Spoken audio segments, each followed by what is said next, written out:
Assalamualaikum warahmatullahi wabarakatuh. Salam dan bahagia Bapak Ibu guru hebat di seluruh Indonesia. Perkenalkan, saya Widya Pangestika SPD. Saya adalah guru di SMP Negeri 3 Karang Bahagia. Saya adalah peserta pendidikan guru penggerak angkatan 9 dari Kabupaten Bekasi. Berikut adalah aksi nyata pada modul 1.4, diseminasi budaya positif. Selamat menyaksikan. Assalamualaikum warahmatullahi wabarakatuh. Alhamdulillahirabbil alamin wa bihi nasta'inu 'ala al-umuri wad-din. Wassalatu wassalamu 'ala asyrofil anbiya'i wal mursalin wa 'ala alihi wa sahbihi ajma'in. Yang sama-sama kita hormati Ibu Kepala Sekolah SMP Negeri 3 Karang Bahagia, Ibu Dr. Ada Susilawati MM. Yang sama-sama kita hormati Ibu Wakil Kepala Sekolah beserta seluruh jajaran PKS SMP Negeri 3 Karang Bahagia, rekan-rekan, para guru, teman sejawat, TU dan karyawan SMP Negeri 3 Karang Bahagia yang saya hormati. Bersyukur pada hari ini kita akan melaksanakan diseminasi budaya positif di SMP Negeri 3 Karang Bahagia di sekolah kita, yang aksi nyatanya akan disampaikan oleh Ibu Widya Pangestika SPD, di mana sedang menjalani kegiatan pendidikan guru penggerak angkatan 9 Kabupaten Bekasi. Salawat salam kita tercurah kepada junjungan kita Nabi Muhammad Sallallahu Alaihi Wasallam. Bapak Ibu yang saya hormati, terima kasih atas peluang waktu Bapak Ibu sekalian dalam kegiatan pada hari ini. Sebelum kita mulai, akan saya bacakan susunan acara pelaksanaan diseminasi budaya positif pada hari ini. Yang pertama yaitu pembukaan, yang kedua sambutan dan arahan dari Ibu Kepala Sekolah, yang ketiga yaitu penyampaian aksi nyata diseminasi budaya positif yang akan disampaikan oleh CCP angkatan 9 yaitu Ibu Widya Pangestika SPD, dan yang terakhir penutup.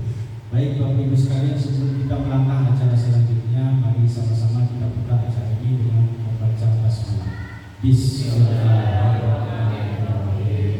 Semoga dengan pembacaan bismillah tadi acara kita diberikan kelancaran dan kemudahan oleh Allah Subhanahu wa taala. Amin ya rabbal alamin. Bapak Ibu sekalian yang saya hormati, untuk meningkat waktu, mari sama-sama kita mendengarkan sambutan dan arahan dari Ibu Kepala Sekolah kita, yaitu Ibu Dr. Ada Susilawati MM. Kepada beliau dipersilakan.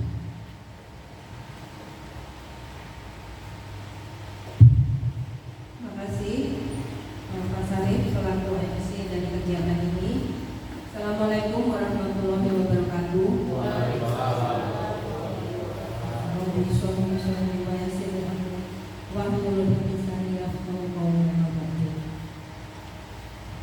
Bapak Ibu, seperti yang waktu kita juga, alhamdulillah di kesempatan ini ada 2 guru yang sudah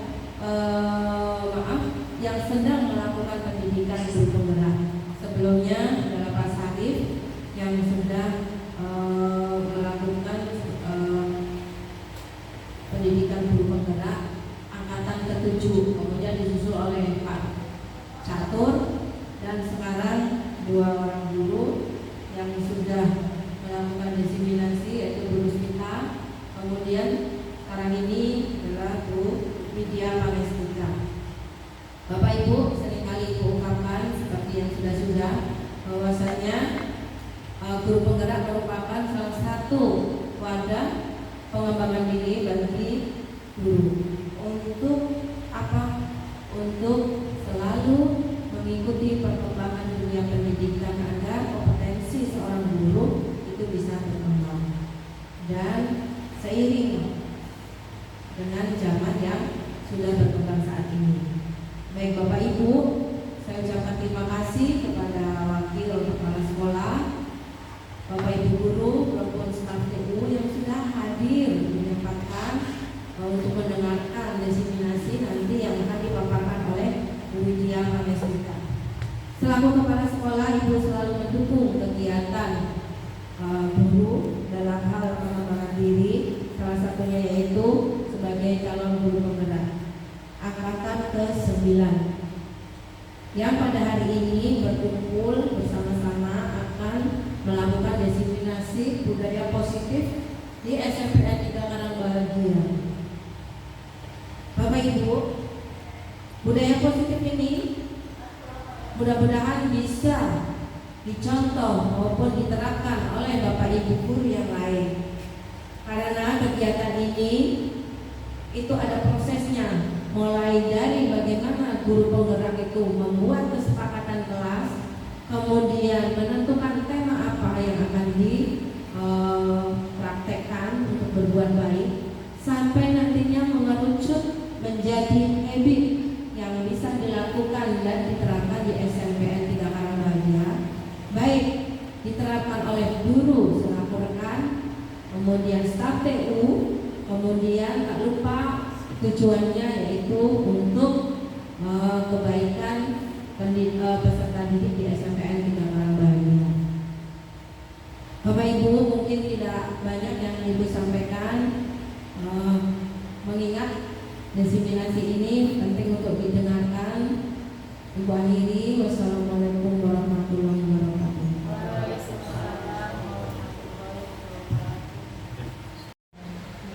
Ya, terima kasih kepada Ibu Kepala Sekolah yang sudah memberikan sambutan dan arahannya. Bapak Ibu sekalian yang saya hormati, saatnya kita ke acara inti, yaitu penyampaian aksi nyata daripada diseminasi budaya positif yang akan disampaikan oleh Ibu Widya Pangestika SPD selaku CPP Angkatan 9 Kabupaten Bekasi. Mari sama-sama kita dengarkan, kita simak, dan kita dengarkan bersama-sama apa yang akan disampaikan oleh Ibu Widya Pangestika. Kepada beliau dipersilakan.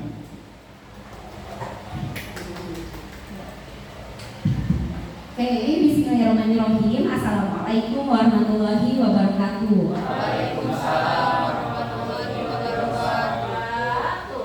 Oke, yang saya hormati Ibu Dr. Rada Susilawati MM sebagai Kepala Sekolah SMP Negeri 3 Karangbahagia A, dan juga Wakil Kepala Sekolah kami Bapak Syarif Hidayat dan rekan-rekan guru yang sudah meluangkan waktunya untuk mendengarkan diseminasi budaya positif pada modul 1.4 dari tugas saya di modul 1.4. Bagaimana Ibu dan Bapak, masih semangat? Oke, baik. Sebelum kita mulai, saya di sini ingin mengajak Ibu dan Bapak untuk mendengarkan sebuah lagu yang menurut saya lagu ini memberikan inspirasi dan juga memberikan kita semangat dalam menjalankan aktivitas kita sehari-hari sebagai seorang guru. Silakan boleh disimak lagunya, boleh dihayati gurunya, boleh dihayati lagunya, dan boleh direnungkan lagunya. Terima kasih. Oke, lagu ini adalah hasil karya dari peserta CGP Angkatan ke-7. Silakan disimak baik-baik.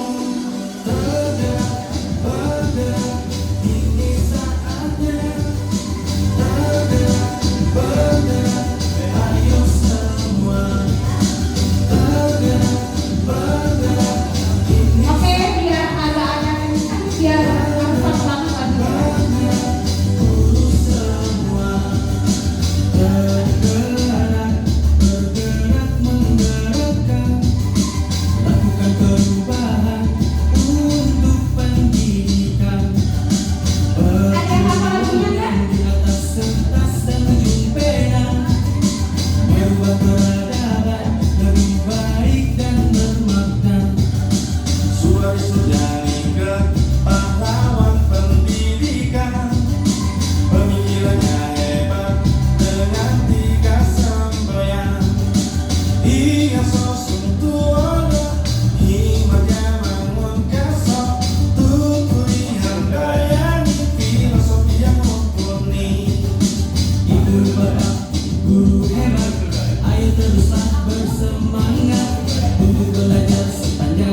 Oke, terima kasih. Gimana nih?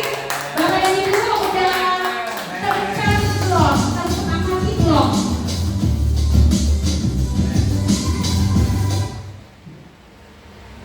Oke, kira-kira teman-teman guru termotivasi gak sih ngeliat video ini? Tergerak gak sih kira-kira? Nah, ini tuh dalam rangka saya diseminasi ini, saya sama-sama ingin mengajak ibu dan bapak untuk tergerak, bergerak, dan menggerakkan. Kalau bisa nih request nih Bapak Guru Seni Budaya, bisa kan nih kita bikin karya seperti ini? Bisa banget. Oke, kita tunggu nanti bareng-bareng produk dari SMP Negeri 3 Karang Bahagia nih untuk para sekolah ya. Oke, next. Oke teman-teman, dilihat di sini. Kita ice breaking dulu sebentar. Ice breakingnya lihat. Terdapat 20 ikan emas di kolam. Sayangnya, setengah dari ikan emas tersebut tenggelam. Berapa banyak ikan emas yang tersisa di kolam? Kira-kira berapa ya? Siapa yang mau jawab? 20. Oke, Pak Suryadi 20, terus Pak Imam 20. 20, Langsung ya. Pak Bambang 20, Iya. Bu Opa 7, 10, 12 atau 20? Ayo, kira-kira menurut Bu Opa berapa? Meja itu tempatnya. Nah, 12, oke. Coba acungkan tangan yang jawab 7, Ibu, Bapak. Oke, 7. Kenapa dijawab 7? enggak, soalnya kan itu. Kenapa? Kenapa dijawab 7, Pak Nana? Bagi pembuktikannya. Oh gitu. Oke, kira-kira apa nih yang benar? Kita lihat sekarang jawabannya. Oke, 20 Ibu Bapak. Kenapa? Lihat deh. Ini terdapat 20 ikan emas di kolam. Semuanya kan sama-sama ikan. Ikan itu emang di kolam. Kalaupun dia setengahnya itu tenggelam, ya tetap semuanya berada di kolam. Jadi kadang kita memandang sesuatu itu jangan yang terlalu rumit dulu, tapi dari hal yang sederhana itu bisa kita dapati filosofinya. Ya, next. Oke, lanjut. Dalam perjalanan ke taman, aku bertemu dengan seorang pria dan wanita. Masing-masing dari mereka membawa seekor kucing dan 2 anak kucing. Berapa banyak kaki yang pergi ke taman? A. 8, B. 2, C. 44, D. 20. Gimana nih? Ibu bapak berapa nih? Waduh. Iya, guru matematika nih cepat nih kayaknya nih guru matematika. Oke, gimana nih ibu bapak? Sudah ada belum yang menemukan jawabannya? Oke, Bu Wara 24. Ada lagi? Coba. Yang 8 kira-kira acungkan tangan. Yang 8. 24 ada nggak 44 Bun? Oke, berapa? 22 tapi nggak ada. Coba aku ada yang sekarang guru matematika. 20. Berapa? 20. Tuh, pace-nya kucing katanya 20. Oke, gimana? Sudah? 24? Tidak ada di opsi. Apa mungkin Bu Widya kurang tuh nulis tempatnya gitu ya? Oke, 26 juga nggak ada. Oke, silahkan kita lihat jawabannya. 2. Ada yang tahu nggak kenapa 2? Lihat sama kita. Dalam perjalanan ke taman, aku bertemu dengan seorang pria dan wanita. Yang ke taman itu hanya aku. Kalau pria dan wanita ini nggak tahu dia mau pergi kemana. Gitu.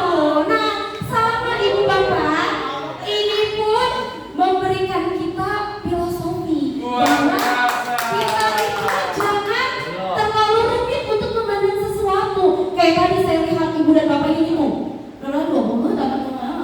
banyak banget ya. Ternyata ini hanya permainan kata, ya, permainan kata yang sebenarnya tuh simpel, tapi kita itu kadang orang dewasa berpikir itu ngejelimet. Nah, mari teman-teman kita membuka pikiran kita, ya. Oke, next. Oke, teman-teman. tadi kita udah speaking, sekarang kita masuk ke dalam materi. Ki Hajar Dewantara mengumpamakan sekolah sebagai sebuah ladang tempat persemaian bibit. Agar bibit yang berkembang secara maksimal, maka petani dapat memperbaiki kondisi tanah, memelihara bibit tanaman, memberi pupuk dan air, membasmi ulat-ulat atau jamur-jamur yang mengganggu hidup bibit tanaman dan lain sebagainya. Jadi teman-teman, ini bukan tentang murid saja, tapi tentang bagaimana kita mengelola lingkungan sekolah kita. Jadi meskipun dia itu bibit yang kurang baik, anak-anak nih kita lihat nih di kelas 7, kayaknya nggak bagus deh, kayaknya penjumlahannya juga nggak bisa. Tapi ternyata dengan filosofi dari Ki Hajar Dewantara, kita tuh bisa merubah bibit yang tadinya tidak baik menjadi baik. Melalui apa? Ya ini, kalau misalnya istilah petani mah kita berikan pupuk, kita berikan air, tanahnya harusnya bagus. Maka kita pun sama sebagai guru. Oh, kita berpikir untuk mendesain pembelajaran harus yang menarik. Kemudian kita menggunakan games-games dalam pembelajaran, sehingga nanti bibit yang tadinya kurang baik berubah menjadi lebih baik gitu. Terima kasih, lanjut next. Nah, materi yang akan saya sampaikan sekarang adalah budaya positif. Kita lihat apa itu budaya positif, ya. Kira-kira nanti kita akan tahu nih jawaban apa itu budaya positif. Kemudian apakah di sekolah kita sudah tercipta budaya positif? Kira-kira budaya positif itu apaan sih Ibu Bapak? Yang kayak gimana budaya positif itu? Kedisiplinan. Oke, terus ada lagi? Oke, kebiasaan yang dilakukan. Oke, kita akan lihat jawabannya. Jadi, budaya positif adalah perwujudan dari nilai-nilai kebajikan atau keyakinan universal yang diterapkan di sekolah. Selama ini nih teman-teman, barangkali kita sebagai guru merasa berkewajiban mengontrol perilaku siswa agar memiliki perilaku yang sesuai dengan yang kita harapkan, tanpa melihat lagi siswa itu maunya apa. Kita menuntut agar siswa menjadi pribadi yang semaunya kita gitu, ya. Nah, perwujudannya guru sering memberikan hukuman. Sering gak sih ibu bapak memberikan hukuman kepada siswa? Seringnya. Kadang gemes kan kalau lihat siswa-siswi kita itu ya telat lah, dia nggak mengerjakan tugas lah, ya kita lagi ngomong di depan dia hahaha heho. Kesel nggak kira-kira kita kalau lagi ngejelasin? Kesel banget, gemes ya. Nah, biasanya kita tuh kayak gini, memberikan hukuman, kemudian kita sering memberikan reward kepada siswa. Kenapa nih reward nanti? Saya bahas di budaya positif ini. Kita akan lihat di materi berikutnya. Next. Ini adalah beberapa konsep yang akan saya jelaskan. Mohon maaf nih ibu bapak agak banyak. Ada berapa tuh? Ada berapa? Ada 8. Yang pertama ada disiplin positif, nilai-nilai kebajikan, teori motivasi perilaku manusia, hukuman dan penghargaan, keyakinan kelas, kemudian kebutuhan dasar manusia, 5 posisi kontrol dan segitiga restitusi. Kita akan kupas satu persatu. Masih semangat nggak? Ibu bapak setelah saya menjelaskan boleh untuk minum, ya. Asalkan jangan makan makanan yang berat. Nanti saya pengen ikutan makan. Ya. Oke, next. Nah, disiplin positif. Kita akan lihat apa nih disiplin. Disiplin ini artinya belajar. Kebanyakan orang akan menghubungkan kata disiplin dengan tata tertib. Iya enggak? Biasanya kalau kita ngomongin disiplin itu dia tata tertib nih, gitu ya. Tapi ternyata sayang teman-teman sekalian, kata disiplin itu kita bisa lihat di sini sering dihubungkan dengan hukuman, padahal itu sungguh sangat berbeda. Karena belajar tentang disiplin positif tidak harus selalu dan tidak melulu memberikan hukuman. Justru itu adalah salah satu alternatif terakhir yang kalau bisa bahkan tidak kita berikan kepada siswa, tidak kita gunakan sama sekali di dalam pembelajaran. Jadi harusnya hukuman itu udah kita eliminasi. Say no to hukuman, ya. Murid yang memiliki disiplin positif akan memiliki motivasi internal. Ini tujuan kita, melatih siswa sehingga memunculkan motivasi internal pada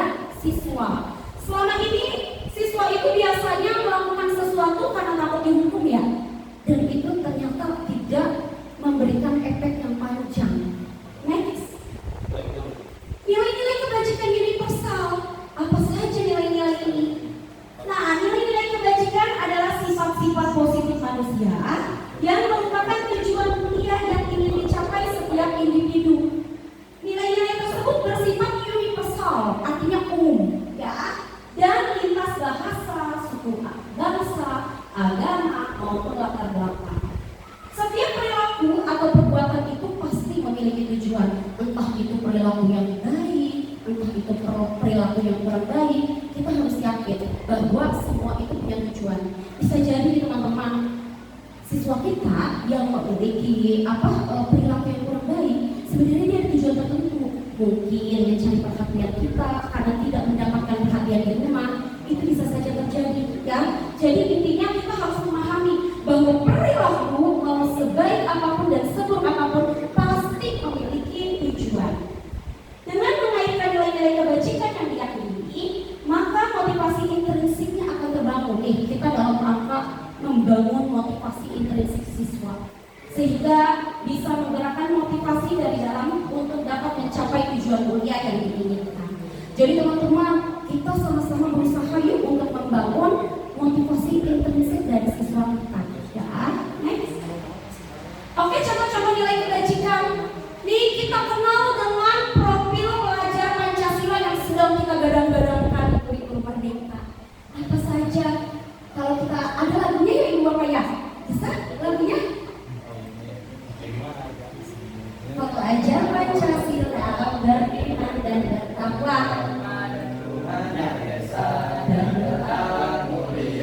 berkebinekaan global, gotong royong mandiri. Oke, good job, thank you. Silakan next. Teori motivasi perilaku manusia. Pertanyaan nih Ibu Bapak, serem nggak kalau kita lihat pertanyaan? Tidak ya, justru pertanyaan itu ada untuk menggali potensi yang ada pada kita, pada diri kita. Dan kita pun harus sering-sering juga memancing siswa untuk memberikan pertanyaan.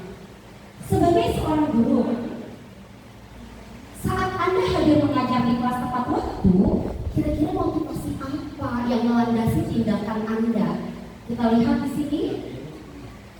Nah, Ibu Bapak nih, kalau misalnya, saya takut terlambat nih. Kira-kira apakah karena takut nih ditegur sama Bu Susi? Jangan-jangan Bu Susi udah datang.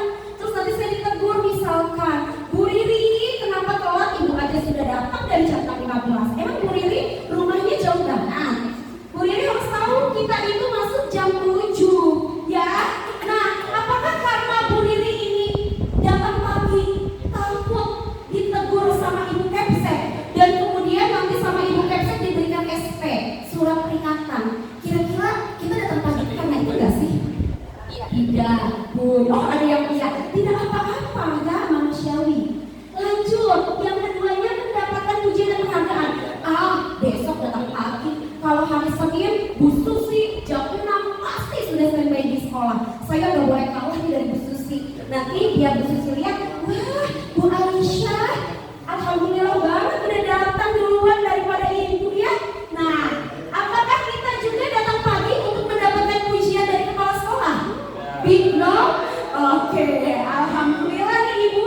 Ternyata Ibu Bapak gurunya datang pagi ini bukan mengharapkan pujian dari Ibu. Alhamdulillah, ya. Oke, yang berikutnya yang ketiga. Ternyata saya datang pagi nih karena saya itu menghargai waktu. Saya tidak mau saya datang, murid saya udah nungguin di kelas, sudah berlalu pelajarannya 10 menit, ya. Di samping kita harus menghargai waktu dan menyadari bahwa kita itu adalah teladan bagi siswa-siswi kita. Bu, malu nggak kadang kalau misalnya kita datang, tapi murid itu sudah datang lebih duluan dan kita terlambat. Terus ada murid misalnya yang bilang, ih Ibu baru datang, gitu ya. Nah, tapi bukan karena begitu, tapi karena saya merasa saya adalah teladan bagi murid-murid saya, sehingga saya harus menghargai waktu untuk datang lebih tepat waktu. Kira-kira Ibu dan Bapak karena apa nih alasannya? Yang pertama, yang kedua, yang ketiga? Ketiga, good job banget Ibu Susi, guru-gurunya Masya Allah sekali. Tepuk tangan untuk kita semua. Next. Gak bener nih. Oke, nah ini menurut Diana dosen. Ya iya, bukan dosen yang itu ya. Teori motivasi perilaku manusia. Kalau Ibu Bapak memilih yang pertama untuk menghindari ketidaknyamanan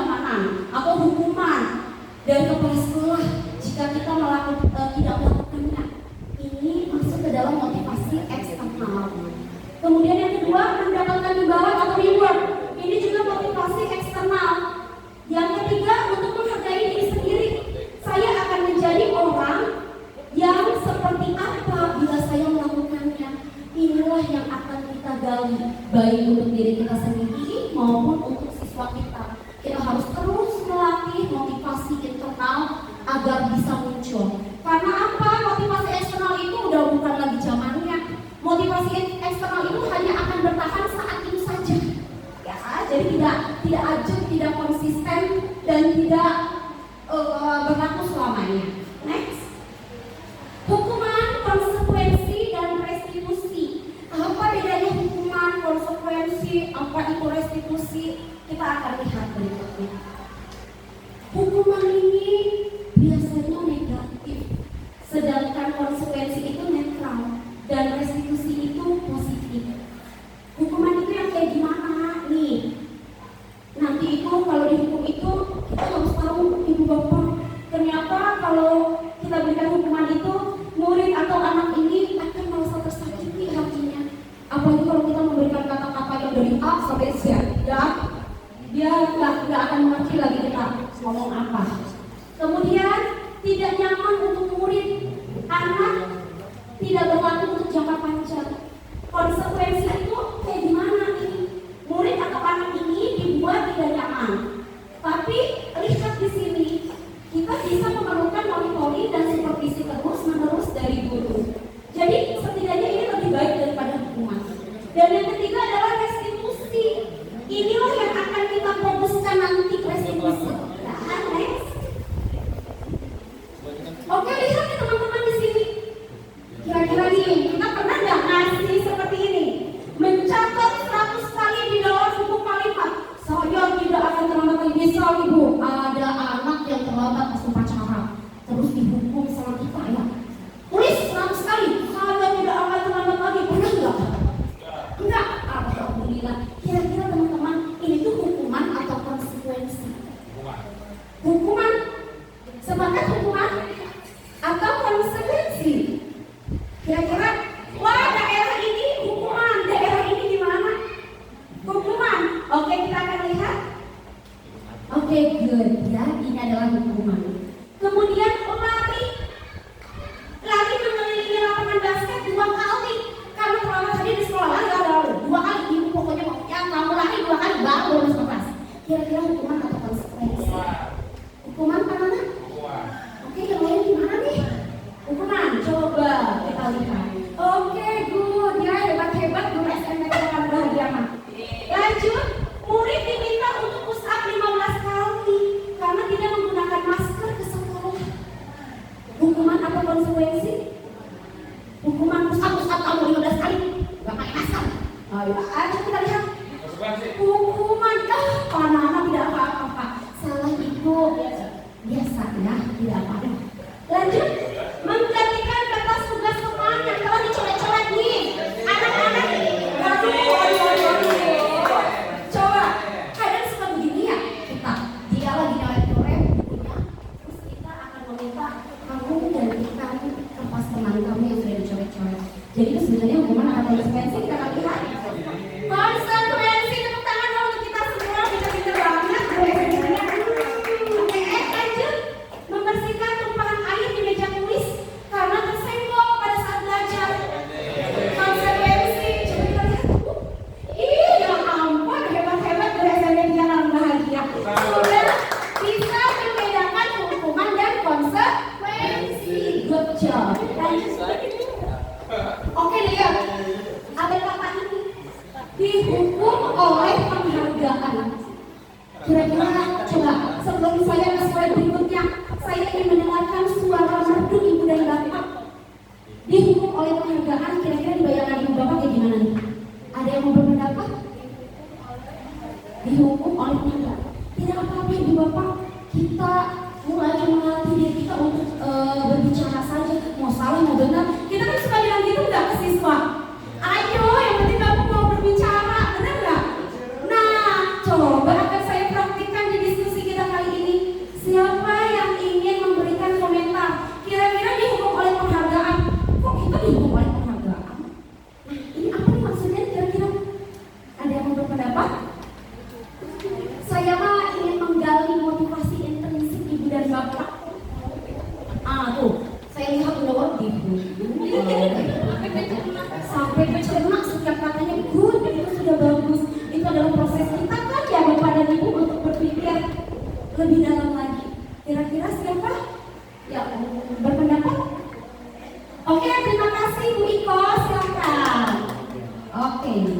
Gimana nih menurut Ibu nih mulai penghargaan tuh kayak gimana ya? Terima kasih Bu Titi, cuma nyoba aja ya. Iya, tidak apa-apa. Oleh penghargaan sebenarnya kalau menurut saya ini kan ada hubungnya itu seperti hubung sebenarnya. Nah kalau tulis ya. Oke, siap. Jadi kalau sebenarnya mereka itu sudah melakukan hal-hal baik, tapi hubungan itu ada ganjaran atau imbalan sebenarnya dari guru terhadap murid. Jadi bukan hukuman yang notabene-nya negatif, dihukum negatif enggak, karena dia telah melakukan hal-hal baik, hal-hal positif, misalnya dia sudah mencapai PPM, maka diganjar hukum oleh gurunya kan teman fakultas sudah mengerjakan ini loh dari ibu. Oh ya, berarti hukuman itu dalam makna tertentu gitu ya. Oke, ya baik. Terima kasih Bu Iko, kasih tepuk tangan dong. Oke, nah kita kan kira ini mulai penghargaan. Saya sangat senang sekali dengan pendapat dari Bu Iko. Tapi kita akan lihat nih kira-kira seperti apa nih ya. Oke.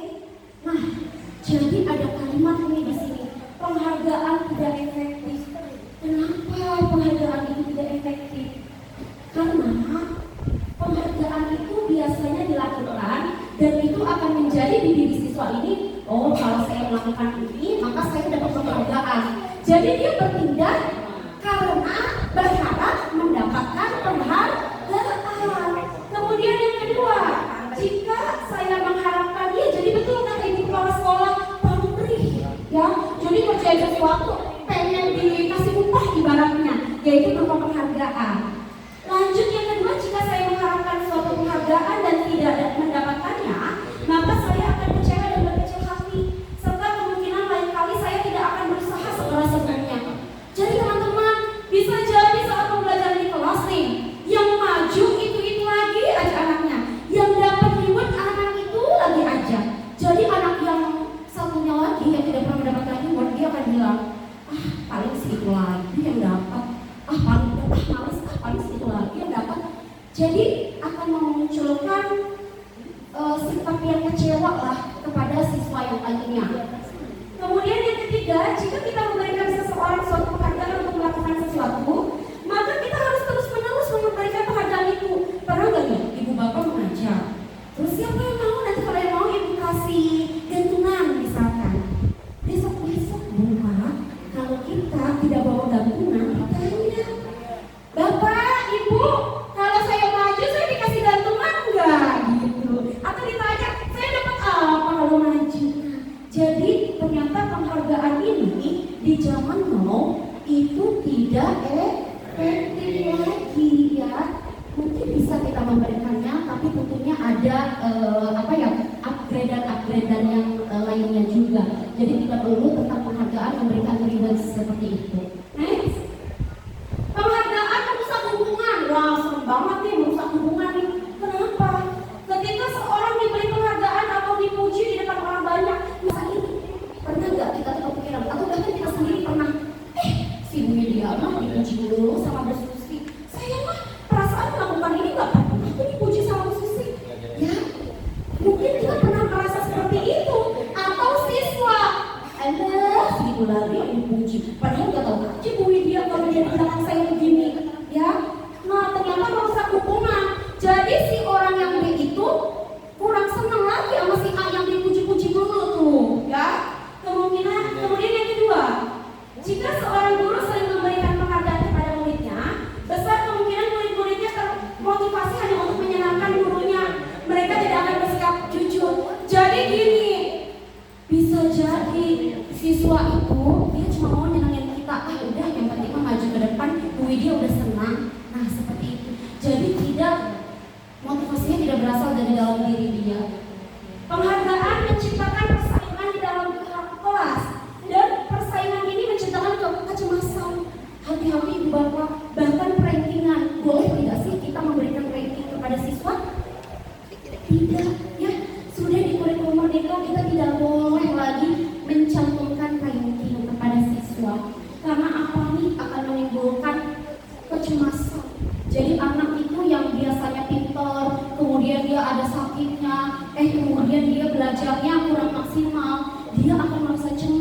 aduh nanti gimana ya, atau bahkan orang tua ada yang ngomong, kamu kemarin ranking 1 kok sekarang ranking 2. Itu akan menjadi beban untuk anak itu.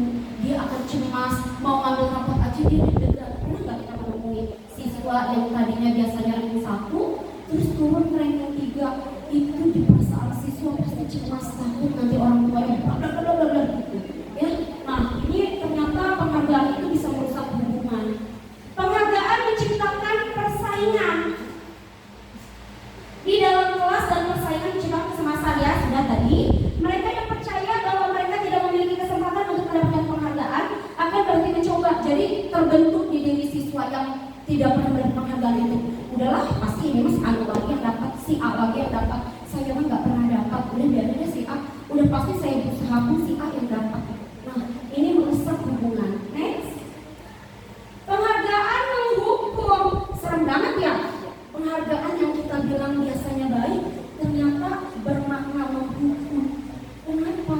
Penghargaan menghukum mereka yang tidak mendapatkan penghargaan. Jadi kasihan siswa kita yang nggak dapat penghargaan ya. Misalnya dalam sistem ranking nih, mereka yang mendapatkan ranking kedua akan merasa kalau dihukum nilainya lebih jelek daripada yang ranking pertama gitu ya. Memberikan penghargaan dan hukuman adalah hal yang sama karena keduanya mencoba mengendalikan perilaku seseorang. Jadi kita itu memberikan penghargaan sama kayak memberikan hukuman. Kedua-duanya itu dalam rangka mengendalikan perilaku siswa. Keempat, karena orang pada dasarnya tidak suka dikendalikan, dalam jangka waktu lama penghargaan akan terlihat sebagai hukuman. Jadi lama-lama teman-teman kalau dia udah dia juga kan tidak berlaku jangka waktu lama, mungkin oke lah, ini saya masih semangat dapat penghargaan, besok masih semangat, bisa jadi kita temui sebulan atau 2 bulan ke depan anak yang biasanya penghargaan itu sudah tidak lagi mendapatkan penghargaan, sudah tidak lagi menginginkan penghargaan itu, udah bosan gitu ibaratnya ya. Jika suatu penghargaan diharapkan namun Anda tidak mendapatkannya, akan merasa dihukum ya. Keyakinan kelas. Nah, kita lihat nih apa? Kita lihat nih teman-teman, kita kan mau menciptakan budaya positif ya. Budaya positif ini adalah ujung tombak yang akan kita usahakan ada di sekolah kita. Ternyata budaya positif ini teman-teman dimulai dari peraturan kelas. Kemudian kita membuat keyakinan kelas sehingga terciptalah lingkungan yang positif untuk selanjutnya menghasilkan budaya positif. Kita akan lihat video dari keyakinan kelas yang sudah saya buat.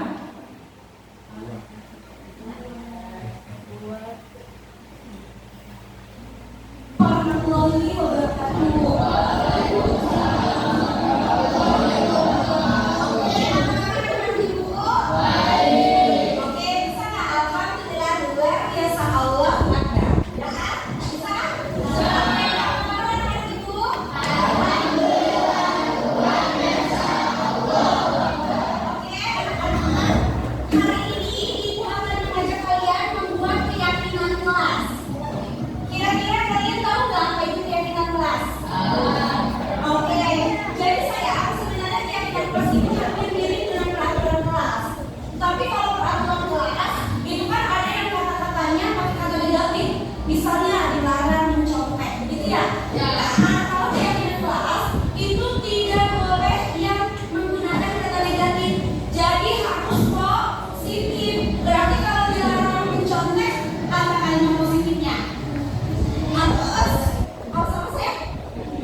Misalkan jujur, atau saya akan tuliskan datang ke bapak, atau misalkan saya langsung bersahabat dengan teman saya yang lain. Begitu ya? Oke? Bisa dipahami kan? Nah, nanti kalau udah selesai langsung ditempel di bapak. Oke, silahkan dibagikan saya beberapa.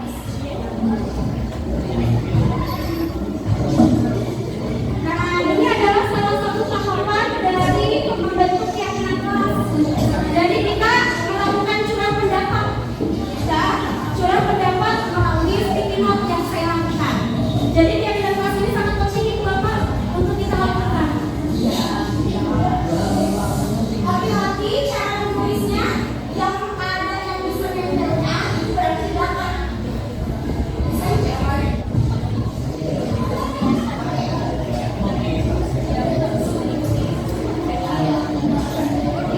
Jadi kita harus sediain terus sticky note ini.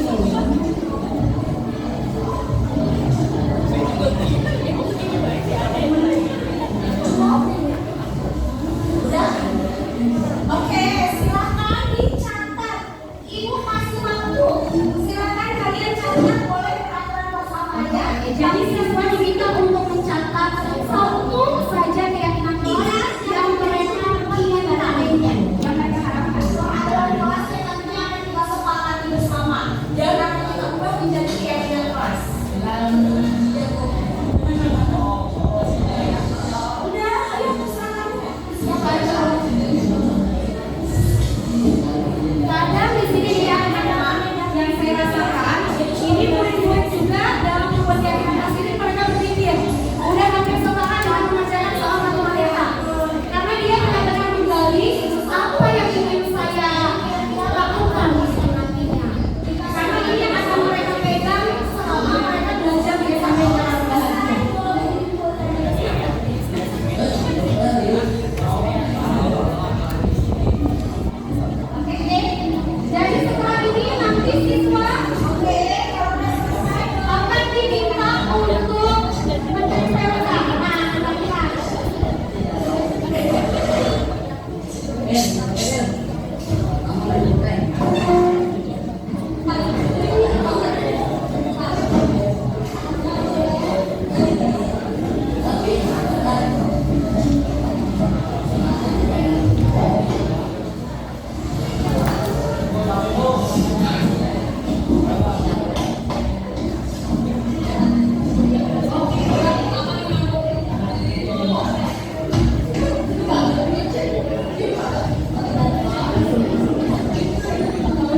Ya, anak-anak kita, Masya Allah. Tapi mereka sebenarnya yang saya lihat antusias sekali untuk membuat keyakinan kelas. Nah, nanti teman-teman, di keyakinan kelas ini tentunya banyak yang sama, ada yang sama. Misalnya saya mengharapkan disiplin. Itu akan kita kelompokkan sih. Nanti kita akan cek.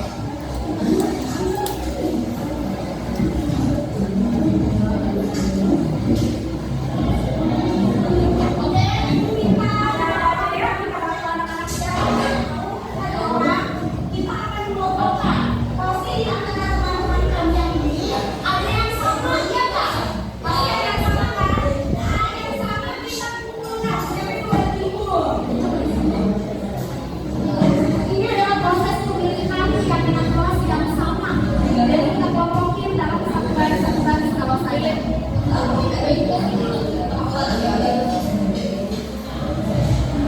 Silakan duduk yang lain. Dan kita akan mengelompokkan dulu. Nah, ini proses untuk mengelompokkan keyakinan kelas ini lumayan agak lama. Jadi di video ini saya percepat. Oke, ini saya dibantu oleh 2 orang murid. Dan itu pun atas keinginan mereka sendiri. Siapa nih yang mau bantu ibu? Nah, ternyata ada nih 2 orang ini ya yang membantu saya. Nah, ini kita di sini. Oh iya, kita di sini. Nah, terus percakapan seperti itu. Kita sudah mendapatkan beberapa keyakinan kelas. Tapi belum secara universal. Sekarang akan kita buatkan secara universal. Jadi keyakinan kelas itu seperti yang pertama dibacakan. Kalau tidak boleh dicontek. Nah,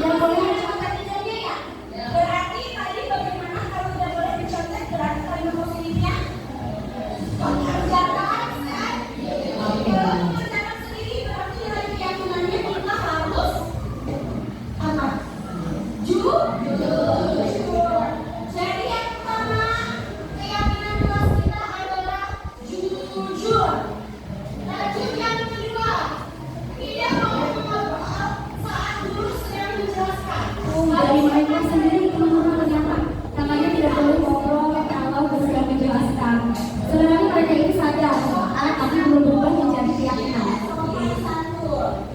Atau menghormati. Nah, lanjut siswa diminta tanda tangan. Jadi siswa setelah ada 7 kesepakatan ini, nah ini sudah ditempel ya, ditempel di dinding sekolah. Saya menggunakan ini. Nah, nanti siswa itu diminta untuk tanda tangan semua siswa beserta tanda tangan saya. Kamu semuanya kena anti keyakinan kelas kita. Siap kena anti keyakinan kelas kita? Siap. Nah, itu tadi mereka ceria kayaknya gitu ya. Oke ya. Assalamualaikum warahmatullahi Nah, wabarakatuh. ini saya pun membuat refleksi. Dari kelas 7, saya habis membuat keyakinan kelas bersama Bu Lydia. Semoga dengan saya membuat keyakinan kelas menjadi lebih baik. Dengan mereka berani untuk berefleksi saja itu sudah sangat baik ya. Saya harus membuat keyakinan kelas bersama gurunya sampai kelas saya menjadi lebih baik dan bagus kelas. Ternyata anak ini tuh aktif loh ya, aktif gitu. Nah, contoh keyakinan kelas nih ada disiplin, menjaga kebersihan, mandiri, bertanggung jawab, saling menghormati dan menyayangi.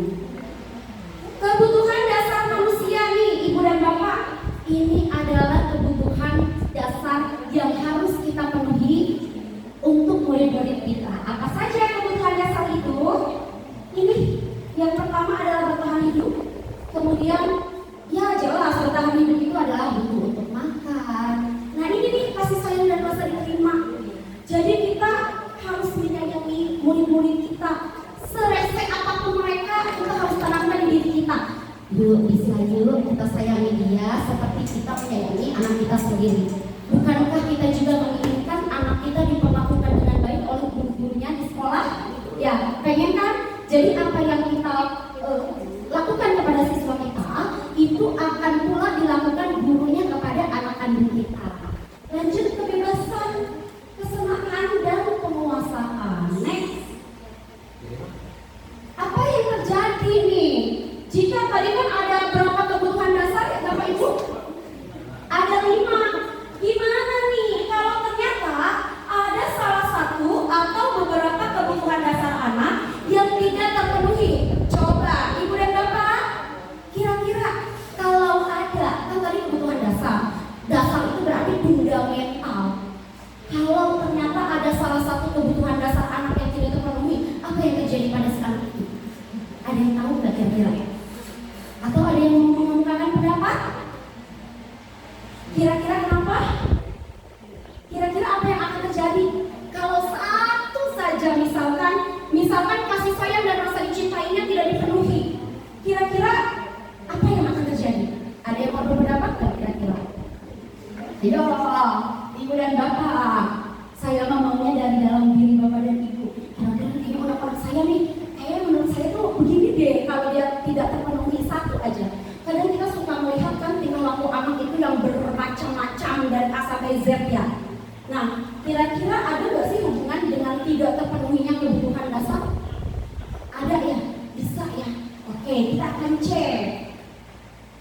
Nah, teman-teman, ternyata ketika seorang murid melakukan sesuatu yang bertentangan dengan nilai-nilai kebajikan atau melanggar peraturan, hal itu sebenarnya dikarenakan mereka gagal memenuhi kebutuhan dasar mereka. Jadi ada anak nih yang enggak mengerjakan PR, ya, yang tidak mengerjakan tugas deh, misalnya latihan soal di sekolah, ternyata dia tidak mengerjakannya. Hati-hati, harus kita gali. Kenapa kamu tidak mengerjakan tugas yang diberikan? Apakah ada sesuatu? Apakah bisa saja ternyata di rumah dia habis mendapatkan perlakuan yang tidak baik? Bisa saja kan ya? Ternyata dia datang ke sekolah itu dengan membawa beban pikiran yang sangat luar biasa. Habis dimarahin bapaknya, tidak dikasih uang jajan, dan itu terbawa ke sekolah ya. Dan kita harus lihat itu akibat dari tidak terpenuhinya kebutuhan dasarnya. Next. 5 posisi kontrol. Apa saja nih 5 posisi kontrol guru ini? Penghukum, pembuat rasa bersalah, teman, pemantau, manajer. Ya, di manakah posisi kita biasanya teman-teman? Kalau saya sendiri, saya biasanya pembuat rasa bersalah. Saya selalu, kamu gak kasihan ya sama orang tua kamu kalau kamu belajarnya kayak gini-gini terus. Sering gak kita mengeluarkan kata-kata itu? Gak kasihan kamu sama orang tua kamu yang udah membiayai kamu. Saya biasanya pembuat rasa bersalah. Ternyata teman-teman, pembuat rasa bersalah ini adalah hal yang paling mengerikan. Dia bersifat manipulatif. Guru ini bersifat manipulatif. Seolah baik, ternyata dialah yang paling menusuk itu dan membuat pikiran anak murid menjadi lebih terbebani, ya. Dan saya menyadari betul bahwa selama ini saya sering membuat rasa bersalah. Biasanya kalau membuat rasa bersalah itu ada penekanan bahasa yang menusuk kaum gitu, ya, pakai meresap gitu. Kita akan lihat nih spesifikasinya. Penghukum nih bisa hukuman fisik atau verbal. Kita lihat di sini, misalkan patuhi aturan ibu. Ibu kemarin udah bilang apa? Ya, patuhi aturan ibu. Itu adalah salah satu kata-kata dari penghukum. Kamu nih selalu aja salah. Ngerjain ini salah, ngerjain itu salah. Nah, pasti selalu terakhir. Pernah nggak kita ngeledek murid? Kamu nih ya selalu aja paling yang terakhir ngumpulin. Pernah ya kita juga seperti itu? Kita sama-sama berefleksi diri aja saat ini ya. Oke, guru seperti ini senantiasa percaya bahwa hanya ada satu cara agar bisa berhasil, yaitu cara dia. Guru yang di sini ini guru yang egois. Dia maunya anak-anak itu ngikutin aturan dia. Ya, next. Pembuat merasa bersalah. Ternyata teman-teman nih yang tadi saya bilang suaranya lembut banget, manis banget ke murid. Tapi ternyata itu adalah manipulatif. Ya, menusuk ke kalbunya, membuat siswa merasa bersalahnya itu lebih dalam lagi. Ini lebih dalam daripada dihukum. Kalau dihukum tidak terlalu membekas, tapi kalau dengan kata yang menusuk ke kalbu itu efeknya akan jangka panjang sekali. Nih, ibu kecewa banget deh sama kamu ya. Ibu kira kamu itu baik, ternyata berapa kali bapak harus ngasih tahu kamu. Jadi nggak marah-marah. Kamu nih yang susah banget yang kasih taunya. Tapi berapa kali bapak harus ngasih tahu kamu, gitu kan? Gimana coba? Nih, ibu bapak pernah nggak kita menemukan ada siswa yang berbuat melanggar peraturan sekolah? Misalkan, mohon maaf, ada siswa yang merokok. Terus kita ngomong, gimana coba? Kalau sampai orang tua kamu tahu kalau kamu itu berbuat kayak gini. Ini ternyata kata-kata untuk membuat merasa bersalah. Nanti sama-sama deh kita usahakan untuk mengganti kata-kata itu ya. Oke, next boleh. Teman, ayo dong bantuin bapak, demi bapak ya, gitu. Ayo ingat, kamu ingat nggak bantuan bapak selama ini, bantuan ibu selama ini sama kamu? Ya udah, kali ini nggak apa-apa, nanti ibu bantu bereskan ya. Nah, oke, ini adalah posisi sebagai teman. Next. Pemantau. Peraturannya apa? Ingat nggak peraturan yang udah kita buat? Nah, kemudian kira-kira kalau kamu melakukan seperti ini sanksinya apa? Jadi kita itu berfungsi untuk memantau. Oke, next. Ini teman-teman, ini adalah kondisi ideal yang harus kita lakukan, yaitu kita berubah dari yang tadinya berperan sebagai penghukum, pembuat rasa bersalah, teman. Nah, kita akan kolaborasikan, memantau dan menjadi seorang manajer. Kita kembali bertanya, tadi kan kita udah bikin keyakinan kelas dia. Nah, kita kalau ada siswa yang melakukan atau melanggar peraturan, kita tanya, kamu ingat enggak keyakinan kelas yang udah pernah kita buat? Nanti dia akan jawab begini ya. Nah, itu ya. Terus kemudian gimana? Tadi kamu sudah sadar. Nah, kira-kira apa rencana kamu buat memperbaiki ini? Nah, kita kembali bertanya, biarkan siswa yang menemukan solusinya. Jadi bukan kita, oke, kamu kan tadi udah terontak. Sekarang kamu minta untuk bersihkan sekolah ya. Nah, tidak seperti itu ya. Atau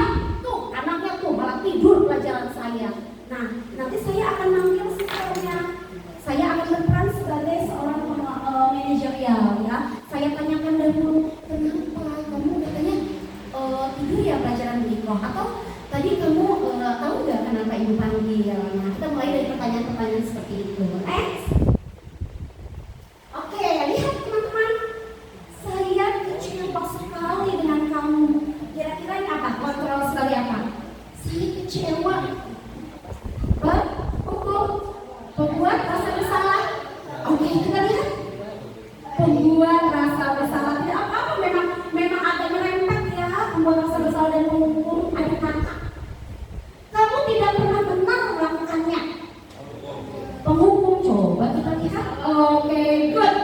Ya, tepuk tangan buat kita semua.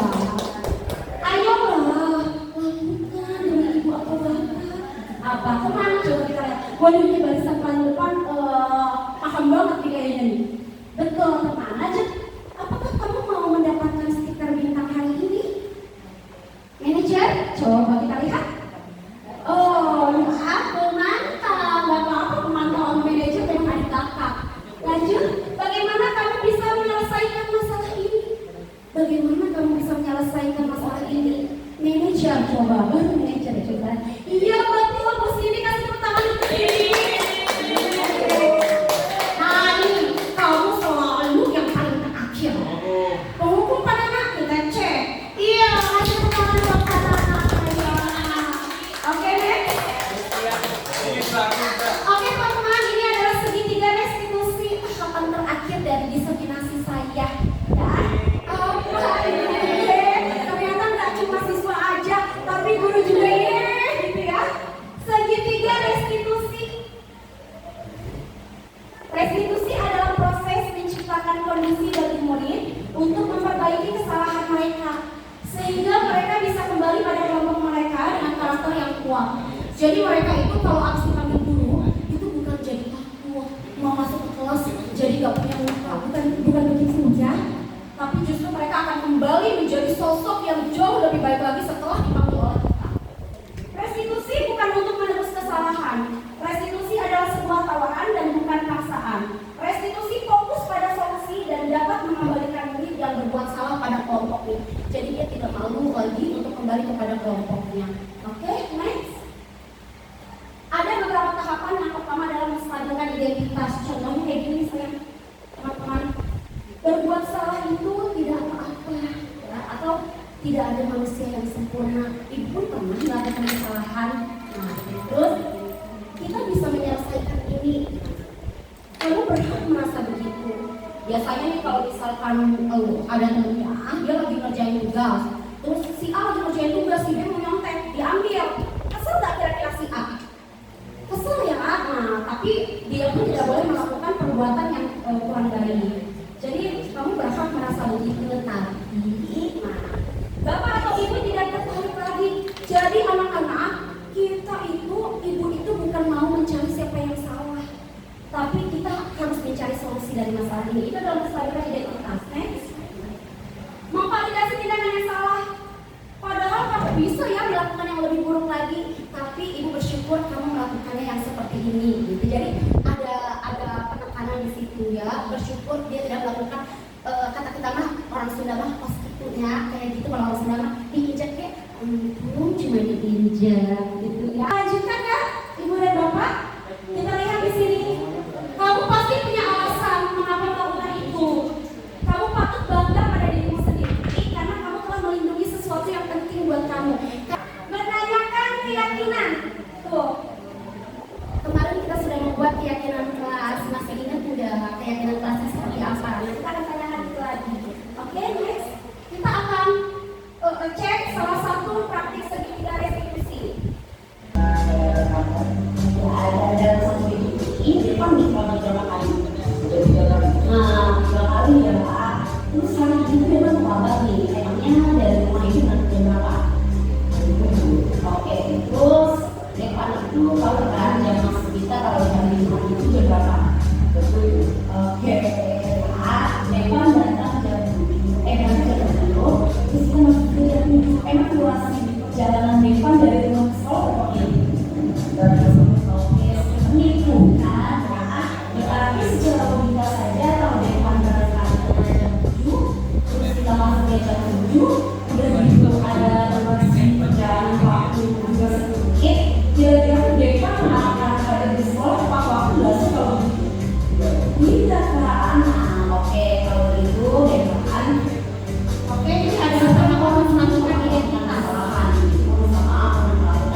Aduh, jadi ke tarikan main games ya. Nah, bangun sekarang gitu. Aduh, oke. Nah, Depan kalau kemarin kita sudah membuat kelas. Depan masih enggak? Oke, nah ketika Depan sekarang datang tidak tepat waktu atau terlambat, kira-kira tidak mengenal apa yang Depan langgar.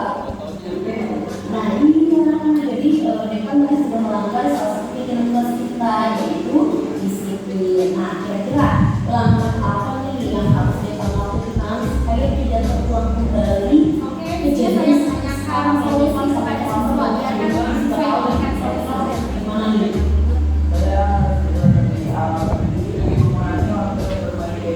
Oke, nah jadi tidurnya tidak boleh terlalu penyelesaiannya karena apa? Kalau tidurnya terlalu terus kita bisa main bisa apalagi dilalui ya ada bagian aku Depan pada lagi Depan menggunakan program itu diharapkan itu akan mendapatkan PK juga yang terangkan kapan nih Depan mulai menggunakan apa yang dikatakan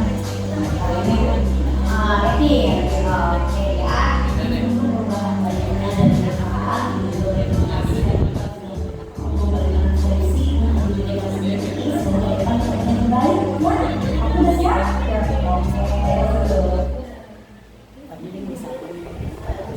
Oke, Ibu dan Bapak, itu adalah video dari segitiga ekspresi. Nah, kita sudah berada di penghujung kegiatan kita kali ini. Ya. Oke, tapi sebelumnya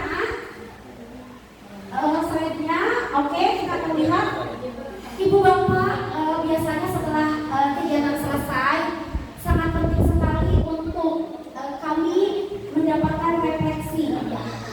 Saya minta untuk refleksi ini nomor satu, hal baru apa yang mengubah paradigma saya setelah penjelasan ini. Nah, kira-kira saya mau minta refleksinya dengan cara, boleh Ibu dan Bapak mungkin ada yang mau memberikan refleksi untuk poin satu. Hal baru apa yang mengubah paradigma saya setelah penjelasan ini? Ada tidak? Oke, masih malu-malu nih? Ya udah, kita akan kasih sticky note deh. Biasanya kalau lewat catatan itu langsung menggambarkan semuanya gitu ya. Oke? Atau ada dulu yang mau berpendapat dulu memberikan refleksinya? Mas Randy? Oh mau? Oke. Di kertas? Oke ya boleh. Saya akan memberikan sticky note kepada Ibu dan Bapak. Silakan memberikan refleksi. Saya rasa ini nanti setelah mengumpulkan refleksinya kita tempelkan ya. Nanti akan saya baca.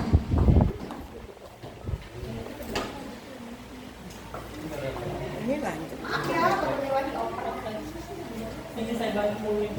Terima kasih. Biar saya tadi nyambung kan dibantu sama siswa.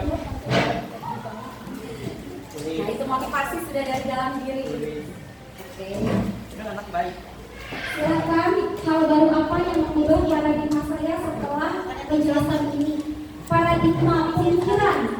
Misalkan tadi gimana ya gitu. Hal baru apa yang mengubah pemikiran saya setelah penjelasan ini? Jadi sebelumnya saya berpendapat begini, sesudahnya ternyata harus seperti ini. Perasaan apa?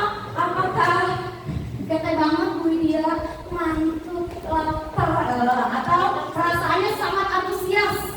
Boleh, terserah Ibu dan Bapak aja.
Udah kayak mencoblos. Pak Imam, terima kasih untuk refleksinya. Oke, Ibu dan Bapak, sudah 7 orang yang mengisi.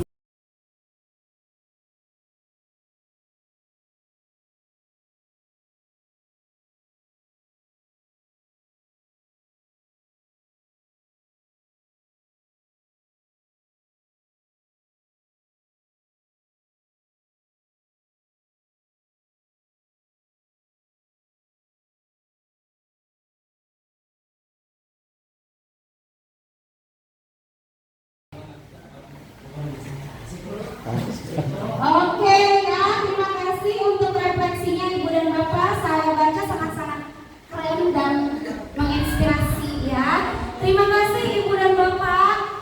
Sekian diseminasi saya kali ini. Semoga ada manfaat yang bisa kita ambil dari diseminasi ini. Saya mohon maaf Ibu Bapak apabila saya melakukan kesalahan baik dari segi perkataan atau perbuatan. Saya tidak bermaksud untuk menggurui, tetapi kita sama-sama sharing saja untuk menerapkan budaya positif di sekolah ke arah yang lebih baik lagi. Kita menerapkan budaya positif, siap nggak teman-teman? Siap. Oke, terima kasih. Wassalamualaikum warahmatullahi wabarakatuh.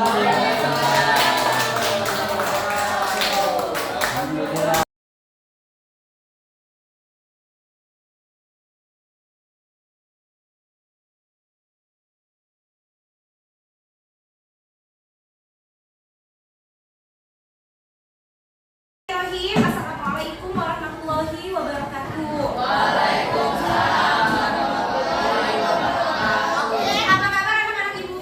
Baik. Oke, bisa nggak? Alhamdulillah luar biasa. Allahu Akbar. Ya, bisa? Oke, apa kabar anak-anak Ibu? Alhamdulillah luar biasa. Allahu Akbar. Oke, anak-anak, hari ini Ibu akan mengajak kalian membuat keyakinan kelas. Kira-kira kalian tahu nggak apa itu keyakinan kelas? Oke, jadi sayang, sebenarnya keyakinan kelas itu hampir mirip dengan peraturan kelas.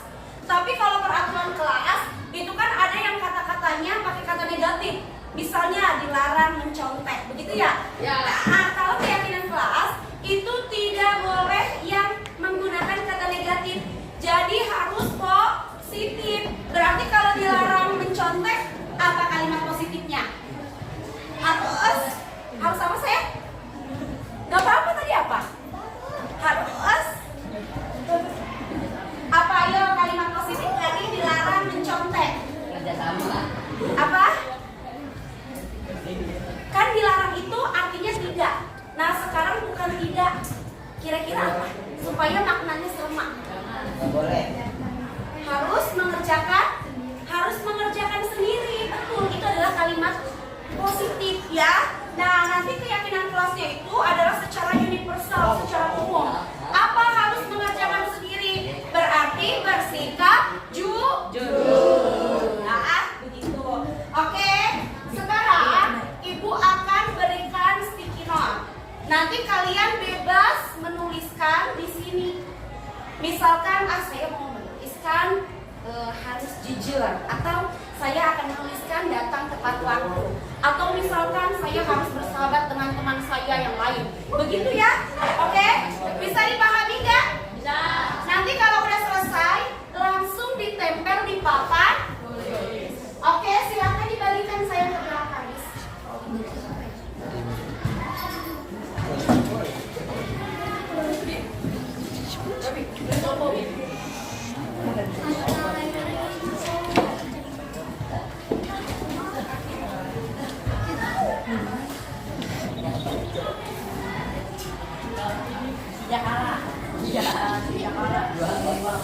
Hati-hati cara menulisnya, yang ada yang bisa nempelnya itu berarti di belakang.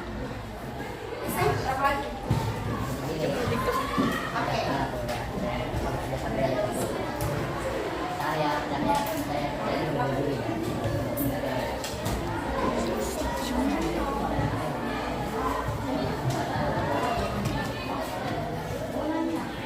Cukup? Udah? Oke, silakan dicatat. Ibu kasih waktu.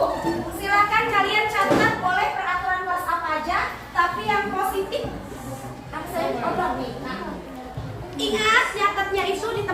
nggak ada lemnya. Peraturan kelas yang nantinya akan kita sepakati bersama dan akan kita ubah menjadi keyakinan kelas. Dilarang menurut izinnya, Bu. Udah, ayo terserah kamu. Siapa aja. Tidak ada kata negatifnya ya. Jadi coba gunakan yang positif. Silahkan. Kamu tuh pengen kelas kita tuh kayak apa? Nah, itu ditulis aja di sana satu aja. Yang kira-kira peraturan kelas yang ingin kita sepakati bersama. Kalau udah selesai, boleh dikumpulkan di depan.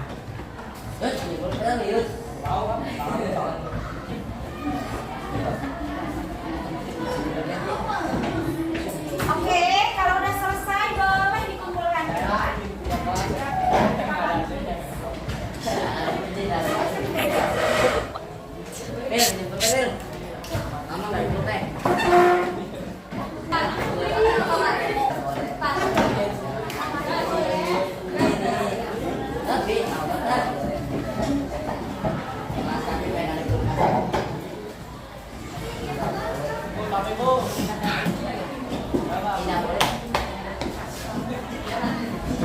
Oke, apa memang buat itu? Lu kagak bikin cek, lu kagak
Kita harus menunjuk diri kita sendiri, bukan orang lain. Siapa yang mau membacakan keyakinan kelas? Ada enggak? Nanti. Kasih sayang, siapa namanya? Oke, Fitri dibaca lagi saya keyakinan kelasnya. Yang ini nak? Oke, sepakati enggak? Oke, lanjut. Lanjut. Gimana disiplin yang belakang? Sepakat enggak? Oke, terus? Dan saling menghormati. Oke, sepakat? Oke, lanjut. Sepakat enggak? Sepakat?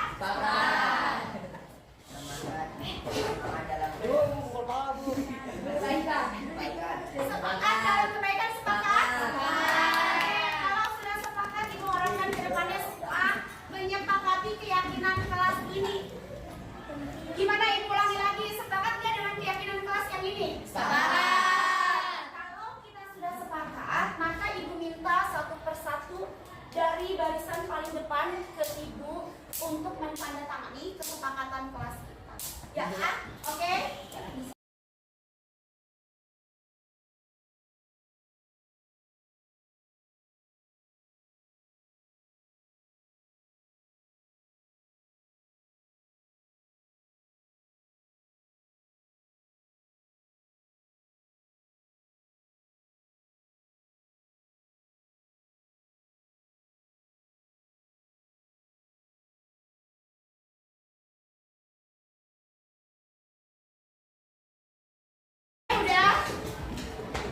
Oke, anak-anak, tadi kamu sudah menandatangani semua keyakinan kelas kita. Ibu harapkan ke depannya kamu semuanya menaati keyakinan kelas kita.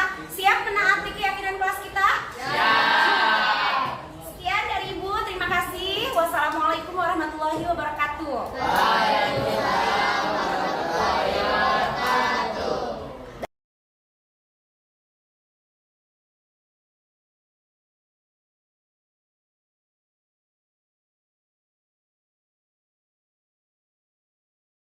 Assalamualaikum warahmatullahi wabarakatuh. Saya Fatsira Aminati Fidelia Putri dari kelas 7.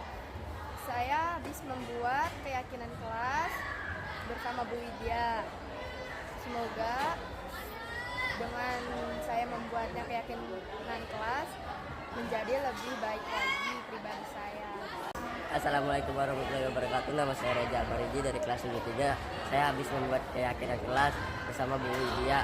Semoga kelas saya menjadi lebih baik dan bagus. Terima kasih. Wassalamualaikum warahmatullahi wabarakatuh.